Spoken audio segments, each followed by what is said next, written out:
Semua, kembali lagi dengan saya Ferdian di mata kuliah Business Data Management System and Big Data atau yang biasa kita kenal dengan SMDB. Dan di sini kita akan membahas pertemuan kelima yang dimana topiknya ini mengenai functional dependencies and normalization, ketergantungan fungsional dan normalisasi. Oke, nah, untuk topik pembelajarannya di sini terdiri dari. Nah, selain pembelajarannya yang pertama, kenapa sih harus normalisasi? Lalu, apa itu super key and candidate key, functional dependencies, ketentuan fungsional. Yang keempat itu adalah tipe-tipe dari normal form. Kemudian nanti kita bakal menyusun uh, di di kelima itu latihan untuk menyusun yang awalnya dari invoice menjadi database seperti itu. Nah, kita langsung saja ke yang pertama. Masih harus normalisasi, teman-teman. Nah, seperti yang kita tahu, normalisasi itu adalah teknik mengatur data dalam database. Di mana normalisasi ini adalah pendekatan sistematis untuk menguraikan tabel.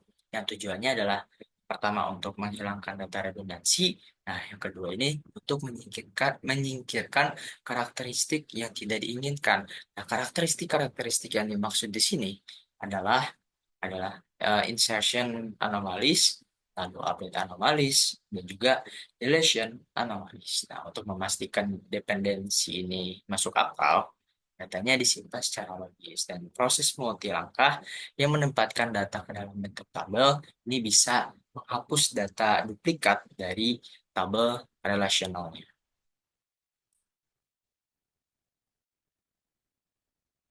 Nah, lalu apa aja sih masalah kalau kita tidak menggunakan normalisasi? Nah, jika tabel tidak kita normalisasi dengan benar dan memiliki redundansi data, tidak hanya akan memakan memori ekstra saja, tetapi juga bisa menyulitkan kita, terutama untuk memperbarui data dan juga menangani data tanpa kehilangan data, teman-teman. Nah, ini eh, anomalis-anomalis yang kita biasa sebut itu adalah yang pertama ada insertion, updation, dan juga deletion. Ini yang akan sering terjadi jika database ini tidak kita normalisasi. Ini nanti kita akan beri contoh dengan tabel yang di bawah ini, yang di sini.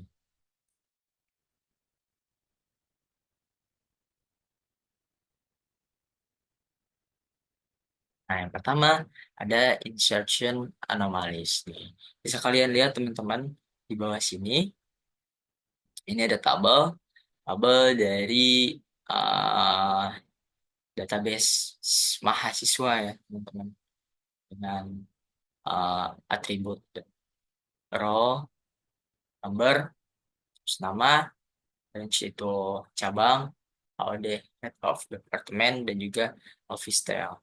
Dimana kalau untuk insertion anomalis ini, jika kita harus memasukkan data 100 siswa nih, jadi kita memasukin data 100 siswa, mungkin namanya ini bisa berbeda-beda, tetapi di sini ada anomalis, terutama dalam cabangnya atau branchnya. Nanti si cabangnya ini, si branchnya ini bakal terus berulang selama 100 kali. Bentar ya, cek dulu. Cek. Nah, oke, boleh kita lanjut. Lalu yang kedua ada yang namanya, harusnya updation ya. Nah, updation anomalies. Yang mana di sini untuk contohnya bisa kita lihat di sini yang dihitamkan ada head of department yang dihitamkan Mr. X nih. Nah, jadi jika Mr. X ini meninggalkan perguruan tinggi atau bukan lagi bagian dari HOD atau head of department, mungkin di sini departemen ilmu komputer. Nah, dalam hal ini semua catatan siswa tentunya harus diperbarui kan, karena HOD-nya ini berubah, head of departemennya berubah. Dan jika secara tidak sengaja kita melewatkan catatan, nah, itu bisa menyebabkan inkonsistensi data. Jadi, takutnya dari data-data tersebut ada yang tertinggal gitu, masih ada yang HOD-nya itu Mr. X. Mungkin kurang lebih seperti itu untuk update chain anomalies. Yang terakhir, ada yang namanya deletion. Jadi, dalam tabel siswa kami yang di bawah, di sini ada dua informasi berbeda disimpan secara bersamaan. Nah, informasi siswa dan juga informasi cabang. Oleh karena itu, pada akhir tahun akademik yang biasanya itu catatan-catatan atau database-database siswa ini kita hapus. Nah, ini bisa juga uh, akan menyebabkan kehilangan informasi dari cabangnya juga, gitu, teman-teman. Nah, ini yang biasa kita namakan deletion anomalies. Nah, lalu untuk selanjutnya, outline selanjutnya di sini ada super key and candidate key. Jadi untuk super key itu sendiri adalah sekumpulan satu atau beberapa atribut. Atribut itu kolom yang dapat mengidentifikasi baris dalam tabel secara unik. Nah, jadi di sini pertanyaannya, bagaimana kita bisa membedakan antara candidate key dengan juga super key? Nah, jawabannya sederhana, teman-teman. Nah, candidate key ini dipilih dari sekumpulan super key. Jadi, satu-satunya hal yang kami perhatikan pada saat memilih candidate key ini adalah seharusnya tidak memiliki atribut yang berlebihan. Itulah alasan mereka juga disebut sebagai minimal super key. Jadi minimal super key itu biasa disebutnya dalam bahasanya itu adalah candidate key. Nah, ini untuk selanjutnya di sini kita akan mencoba untuk mengseleksi candidate key itu yang mana gitu. Nah, sebelah kiri di sini bisa kita lihat ada tabel employee. Nah, isinya adalah uh, employee SSN, lalu ada employee number dan juga employee name. Nah, super key di sini uh, tabelnya di sebelah kiri ya teman-teman. Nah, semua set super key ini dapat mengidentifikasi baris baris tabel karyawan secara unik. Nah, di sini mungkin kita akan menseleksi nih dari tabel ini mana sih yang kira-kira yang menjadi candidate key. Nah, untuk tabel yang uh, atribut yang employment SSN dan digabungkan dengan employee number, ini termasuk redundant atribut. Nah, salah satu dari atribut tersebut dapat menjadi kunci super atau key uh, super key minimal karena kedua kolom ini memiliki nilai yang unik. Jadi kita bisa pilih salah satu aja untuk menjadi candidate key. Dan di sini employee SSN lah yang bisa kita jadikan candidate key, teman-teman. Karena di sini untuk employee SSN ini tidak mungkin memiliki data yang sama gitu untuk setiap kolomnya. Jadi pasti unik untuk kandidat employee SSN di sini. Atribut employee SSN ini pasti setiap datanya itu unik gitu, teman-teman. Kalau misal kita gabungkan semua, ini atribut yang terlalu berlebihan. Dan sebenarnya employee SSN atau employee number aja sudah cukup untuk mengidentifikasi baris ini secara unik, teman-teman.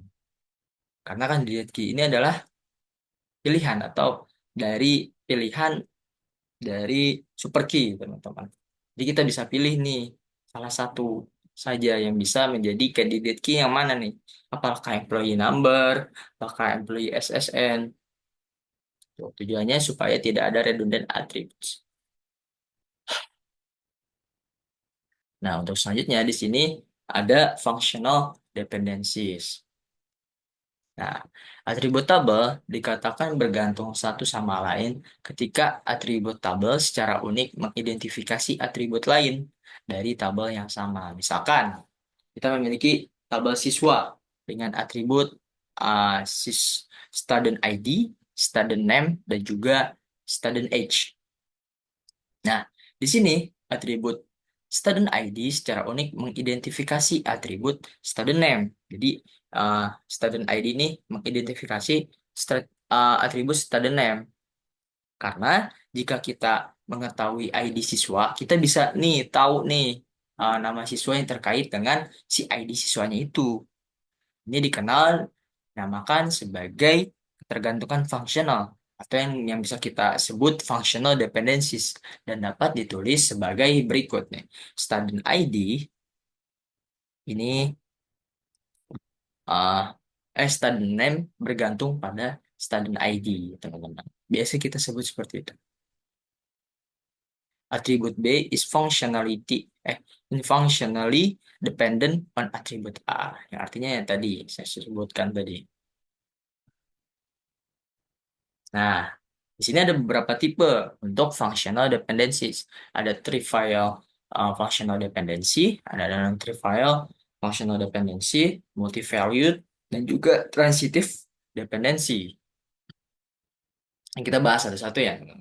Yang pertama ada yang namanya trivial functional dependency atau mungkin secara definisi itu adalah ketergantungan atribut pada sekumpulan atribut itu biasa kita kenal sebagai trivial functional dependency. Jika sekumpulan atribut menyertakan atribut tersebut. Nah, mungkin secara simbolis bisa kita sebutkan A panah B. Atau jika B adalah bagian dari A. Jadi B ini bergantung pada A itu. Nih, mungkin sebagai contoh, student ID adalah bagian dari student ID, student name. Nah, itu masuk akal karena jika kita mengetahui nilai-nilai student ID dan student name, maka nilai student ID dapat ditentukan secara unik. Nah, jadi bentuknya seperti ini. Nah, ini kenapa ada student ID dan juga student name. Karena student ID juga ini bisa bentuknya itu A, eh, A, garis panah A. Itu bisa juga ya teman-teman. Makanya di sini ada student ID.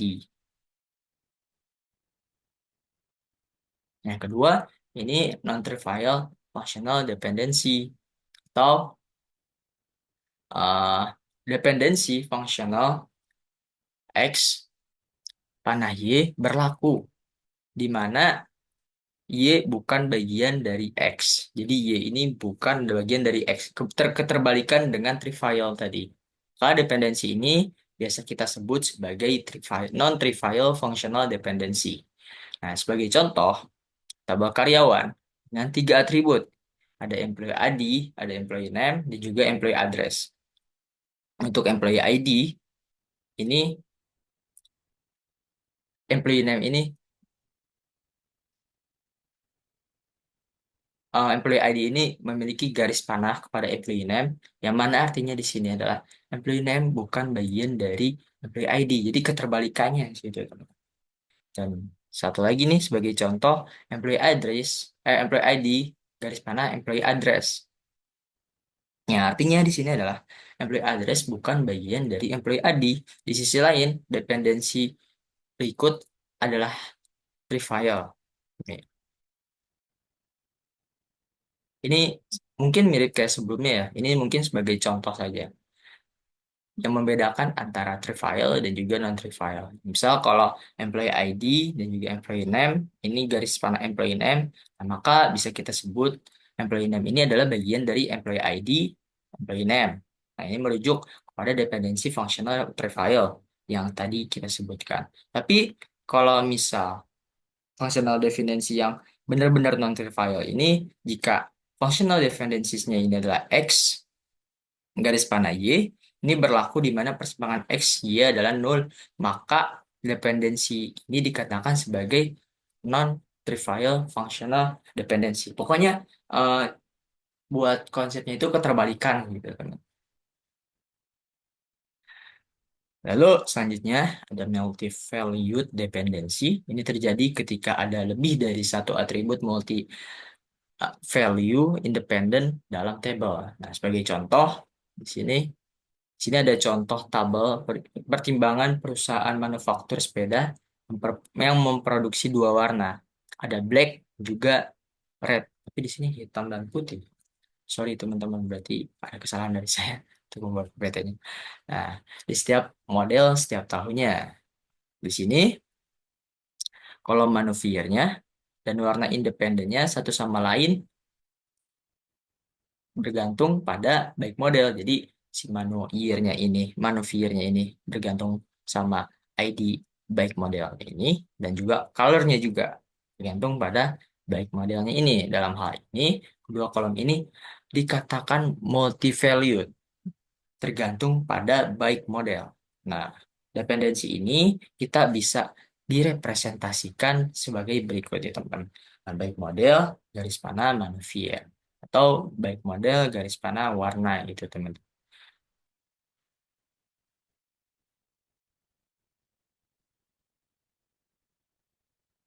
Nah, selanjutnya di sini ada transitive dependency. Jadi, transitive dependency ini hanya dapat terjadi dalam hubungan tiga atribut. Nah, di sini sebagai contohnya ada tiga nih, ada book, author, and author age. Ketergantungan ini membantu kita terutama untuk menormalkan database dalam 3NF. Nanti ada beberapa tipe 3NF, ada beberapa tipe normal form. Nanti kita akan selanjutnya akan menuju ke arah sana. Tapi kita harus memahami dulu nih secara mendalam apa sih transitif dari dependensi ini atau ketergantungan transitif. Nah, jadi mungkin secara simpelnya di sini jika A jika B bergantung pada A dan juga C bergantung pada B, maka kita bisa sebutkan C-nya ini bergantung pada A gitu loh. Nih, oleh karena itu, sesuai aturan ketergantungan transitif atau transitive dependency, buku atau author age ini bergantung pada buku harus berlaku. Itu masuk akal karena jika kita tahu nama bukunya, kita bisa tahu nih uh, usia penulisnya. Jadi kita kalau misalnya kita tahu nih nama bukunya, kita tahu usia dari si penulisnya ini sendiri. Nih, mungkin biar ada bayangan di sini, book memiliki dependensi kepada author. Jadi author ini uh, bergantung pada book. Jadi kalau kita tahu bukunya, maka kita bakal tahu author name-nya gitu. Dan jika kita tahu author name-nya, maka kita akan tahu author age-nya gitu. Mungkin sebagai gambaran kayak gitu. Jadi if dependensi B dan if B dependensi C, maka kita akan bisa sebutkan uh, A dependensi C gitu. Jadi author age-nya ini bisa kita ketahui dari A-nya ini. Karena apa? Karena tadi B-nya ini bisa kita ketahui dari A. Dari ya mungkin sebagai gambaran seperti itu ya teman-teman. Semoga terbayangkan. Jadi gini mungkin saya jelaskan kembali ya. Jadi karena nih book book ini kan A ya. A bergantung pada B. B-nya itu author. Jika kita tahu bukunya, maka bakal tahu nih autornya. Nah, jika kita tahu autornya, maka kita akan tahu author age-nya berapa. Jadi kita bisa simpulkan kalau kita tahu bukunya itu maka kita akan tahu umur dari si autornya ini sendiri. Nah, mungkin sebagai gambaran seperti itu ya. Nah, di sini juga selanjutnya yang tadi sudah saya mention dari transitif ya, transitive dependency nanti bakal ada di normal ketiga 3NF. Nah, di sini ada yang namanya tipe of normal form. Yang pertama ada anormal form. Nah, anormal form ini akan melakukan yang namanya remove repeating groups. Lalu yang kedua ada first normal form. Ini akan melakukan remove partial dependencies. Lalu second form normal form ini akan menghapus transitive dependencies yang tadi yang sudah dijelaskan ya teman-teman. Lalu ada bonus nih di sini ada di CNF atau Boys and Code Normal Form and Fourth Normal Form gitu. Nah, untuk first normal form di sini ada beberapa ketentuannya. Yang pertama, seharusnya hanya memiliki atribut atau kolom yang bernilai tunggal. Jadi setiap kolom harus ada hanya satu saja, nggak boleh lebih teman-teman di setiap kolomnya. Lalu yang kedua, nilai yang disimpan dalam kolom harus memiliki domain yang sama. Dan juga semua kolom dalam tabel tentunya harus memiliki nama yang unik atau data yang unik. Dan yang terakhir, urutan penyimpanan datanya ini tidak akan menjadi masalah. Nah, mungkin sebagai contohnya sebagai berikut. Di sini ada tabel di atas nih teman-teman ada standard number, name, and subject. Nah, sebenarnya dari tabel ini udah memenuhi 3 syarat dari 4 ketentuan tadi. Yang pertama, semua nama kolomnya unik. Oke, dari semua ini nama kolomnya unik. Ada standard number, name, subject. Nah, data dalam urutannya juga benar di sini. Dan tidak ada jenis data yang berbeda dalam kolomnya. Seperti itu. Cuman, di sini kurang satu. Satunya apa? Satunya itu ini nih, bagian subjek. Ada uh, 2 data. Atau kolomnya ini nggak bersifat atomik. Yang bersifat atomik itu cuma Java doang. Makanya, di sini kita perlu perbaiki, teman. Nah, oke. Tetapi, dari 3 siswa yang berbeda nih, dari 3 siswa berbeda ini, 2 telah memiliki lebih dari 1 mata pelajaran, yaitu untuk Alex OS dan CN, untuk Beatrice ini CN C++. Nah, makanya kita perlu untuk menguraikan si tabel-tabel tersebut supaya setiap tabelnya ini memiliki atomik nilai atom atau setiap tabelnya itu harus satu ya teman-teman.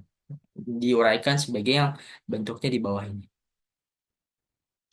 Nah, lalu yang kedua adalah second normal form. Nah, ini harus dalam first normal form. Jadi, setelah kita melakukan one normal form, kita berlanjut pada second normal form.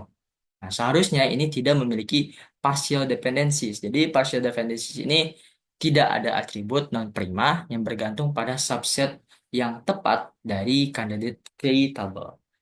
Atribut non-prima itu adalah atribut yang bukan bagian dari candidate key apapun. Nah, mungkin sebagai contohnya sebagai berikut. Nih, tadi sudah diuraikan kan teman-teman. Yang mungkin di sini teacher ID-nya ada yang sama. Di sini subjeknya ini ya teman-teman berbeda. Nah, ini udah diuraikan oleh si one normal form tadi. Lalu yang kedua di sini aturannya apa? Aturannya tadi di, seharusnya tidak memiliki partial dependency. Nah, kita harus menguraikan itu.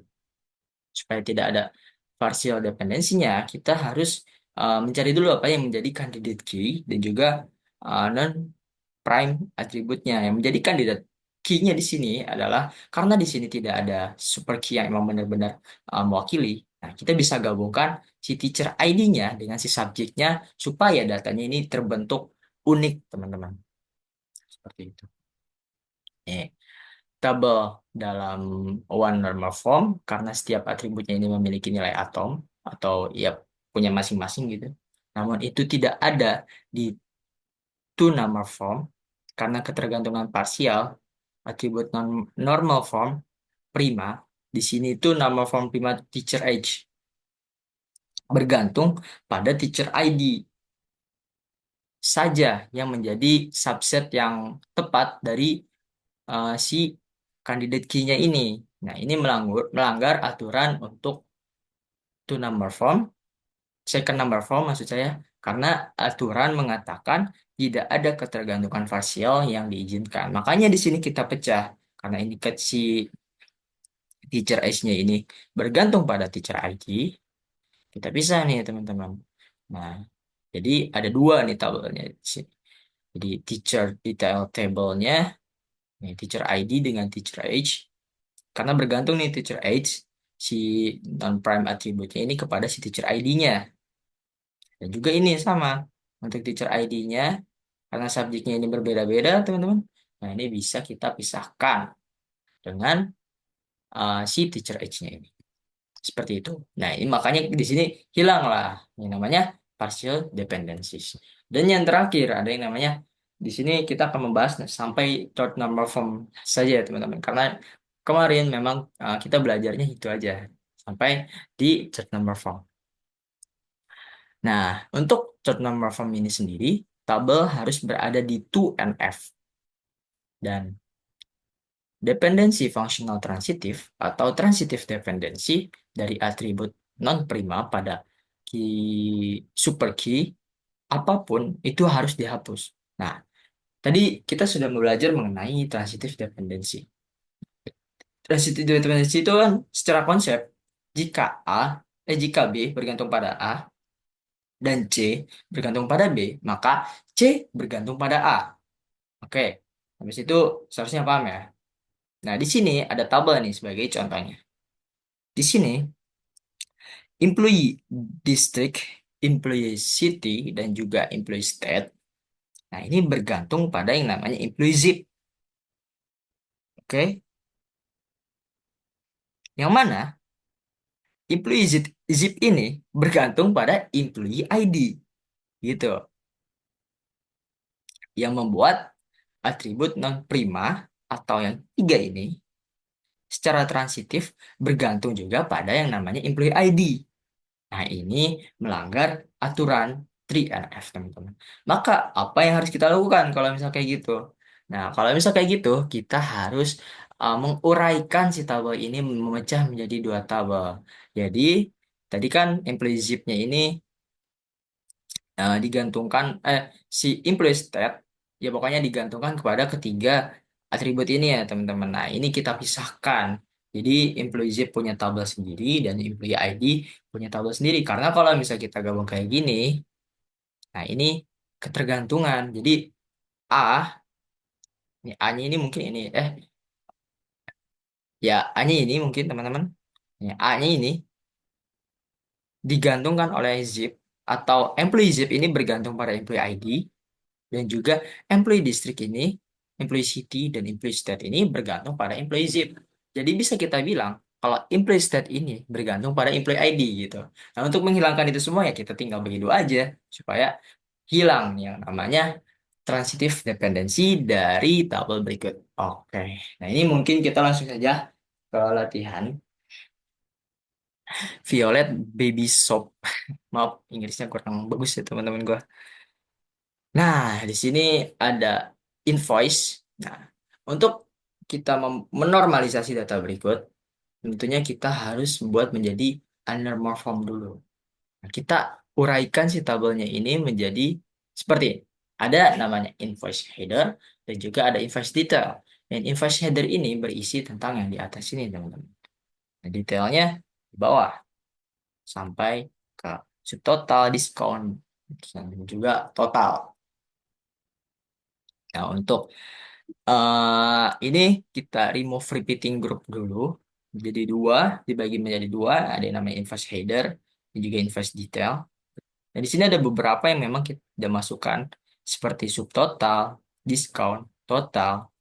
Nah, ini kenapa kita nggak masukin? Karena ini sudah diwakili oleh quantity and unit price. Oke? Terus itu paham ya? Seharusnya. Nah, ini first normal form nih, teman-teman. Nah, dari sini kita remove repeating group.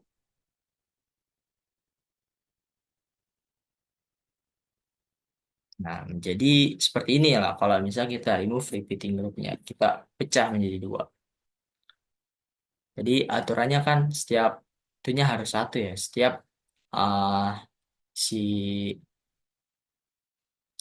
setiap apa sih tadi namanya? Setiap datanya ini harus satu atau bersifat atom dan juga harus unik dan juga pokoknya ada empat tadi ya rumusnya teman-teman. Dan ini sudah mewakili semuanya. Cuma satu kan. Terus setiap datanya ini semuanya unik, invoice number. Nah, sampai sini seharusnya paham ya teman-teman. Lalu yang kedua, adanya yang namanya second normal form. Dari data berikut, nih, invoice detail ini, kita rubah menjadi second normal form. Yang mana kita di sini harus meremove partial dependensinya. Nah, yang menjadi tadi candidate key-nya di sini adalah si invoice name-nya, teman. Invoice number-nya.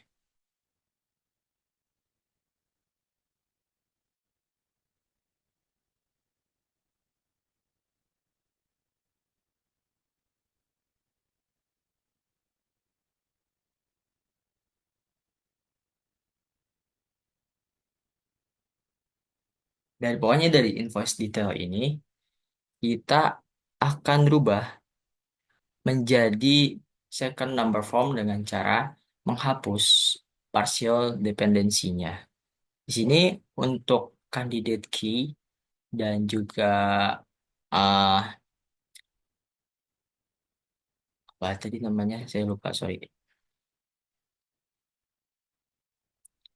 Candidate key dan juga non-prime attribute-nya untuk di invoice detailnya ini adalah item ID-nya, teman-teman.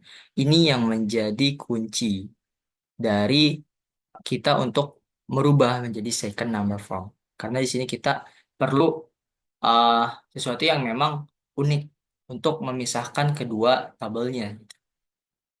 Nah, jadi di sini ada item ID, yang mana item ID-nya di sini mewakili quantity dan juga invoice number, dan juga di sini item ID-nya mewakili item name dan juga unit price gitu, teman-teman. Kita rubah menjadi dua tabel seperti ini supaya partial dependensinya hilang. Dan yang terakhir, dari invoice header-nya ini kita harus hapus transitive dependensinya. Tadi kan transitive dependency yang seperti kita tahu jika jika B bergantung pada A dan C bergantung pada B, maka A bergantung pada C. Nah, di sini gimana? Kalau untuk konsepnya, di sini eh, jika staff name bergantung pada staff ID dan juga jika staff ID bergantung pada invoice number, nah ini tentunya ada yang namanya transitive dependency. Jadi staff name-nya ini bergantung pada staff ID dan staff ID-nya ini bergantung pada invoice number. Nah, jadi bisa kita simpulkan staff name-nya ini bergantung pada invoice number. Nah, sama seperti customer ID dan juga customer name untuk konsep. Jadi customer number dan customer name ini bergantung pada customer ID dan juga customer ID ini bergantung pada invoice number. Makanya untuk menghilangkan itu semua kita bagi menjadi dua. Ada column staff, ada table staff dan staff ya, juga customer. Oke, seperti itu. Dan hasilnya database normalisasinya ini sebagai berikut, teman-teman. Nah, ini ada invoice header yang sudah tadi kita uraikan, teman-teman, dari anormal form jadi first number form menjadi dua, invoice header dan juga invoice detail.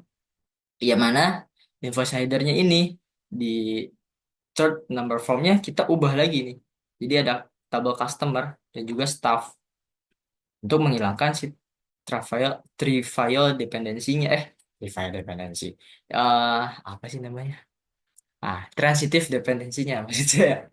Oke, dan untuk si invoice detailnya di sini kita rubah menjadi dua juga karena di sini ada candidate key dan juga non prime attribute.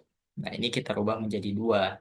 Yang pertama ada invoice detail dan juga yang kedua ini kita buat tabel item karena item ID lah yang menjadi candidate key dari tabel uh, dari database atau invoice sebelumnya yang sudah kita bahas seperti itu.